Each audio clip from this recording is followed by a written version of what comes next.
Fletcher and the Falling Leaves by Julia Rawlinson.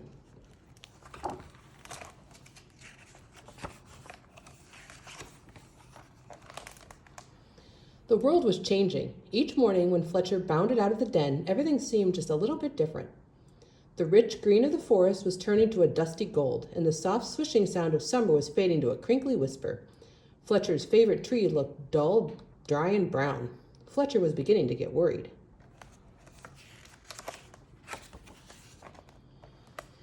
"I think my tree is sick," said Fletcher.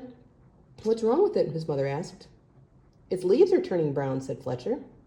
"Don't worry, it's only autumn," she said. Fletcher ran back to his tree and patted the rough bark. "Don't worry, it's only autumn," he said. "You'll be feeling better soon." But the tree didn't get better. Each day more leaves turned brown. One morning the wind blew a small brown leaf off a branch. Fletcher jumped up and caught it very gently in his paw.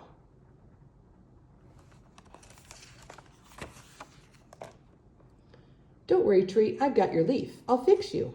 Fletcher looked around, picking a piece of grass, and carefully tied the leaf to the branch. Just then another gust of wind ruffled Fletcher's fur.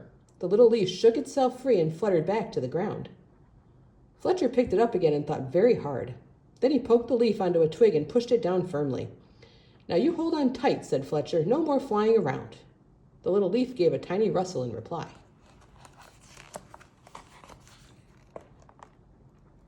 The next day, a strong wind was blowing through the forest. Fletcher rushed out of the den and ran all the way to his tree.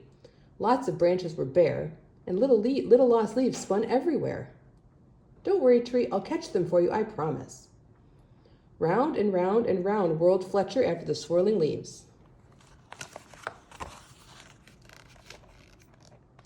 "Leaves, wonderful, just what I need for my nest," said a squirrel. "But these belong to the tree," said Fletcher. "Don't take them away." "The tree doesn't need them anymore," said the squirrel, bounding off. "Help! Help! The wind and the squirrel are stealing our leaves," cried Fletcher. "Leaves? Terrific! Just what I need to keep warm," said a porcupine, rolling around. "But these belong to the tree," said Fletcher, plucking leaves from the porcupine's needles. "Not anymore," snuffed the porcupine, and away he rolled. "Help! Help! The wind, the squirrel, and the porcupine are stealing our leaves," cried Fletcher. Suddenly, a flock of friendly birds swooped down from the sky. They picked up the leaves in their beaks and poked them onto the tree's branches. Soon the tree was leafy again, and Fletcher flopped down and smiled. "Thank you, birds, thank you," he gasped as the birds fluttered away. He lay looking through the leaves at the sky and drifted off to sleep.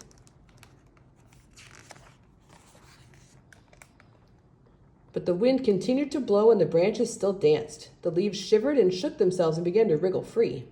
They tossed and turned and twitched and twirled and tumbled to the ground. They brushed Fletcher's ears and nose and filled his dreams with a whispering sound. When Fletcher finally woke up, he couldn't believe his eyes. Instead of a roof of dancing leaves, all he saw were bare branches against the sky. "Oh, tree, I am so sorry," gulped Fletcher. "All your leaves are gone." But then he saw high in the branches one small leaf still holding on. "I won't let the wind steal that one," said Fletcher, and he began to climb. He crawled along to the last leaf and held it firmly onto its branch. All day long the wind blew and the branch bounced, and Fletcher held tight. "I'll stay with you, leaf," he said. "Don't worry." But then, with a sudden whoosh of wind, the branch bounced high. With a plip, the leaf let go and fluttered like a little flag clutching at Fletcher's paw. Fletcher looked sadly at the leaf that he promised to save. He carried it carefully down the tree and back to the den. He made a cozy little bed for it and gently tucked it in. But all night long, all he could think of was this tree, all on its own. At dawn, Fletcher tiptoed outside. The wind had finally stopped blowing and the air was cold.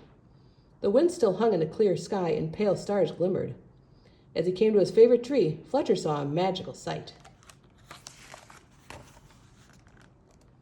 The tree was hung with thousands of icicles, shining silver in the early light.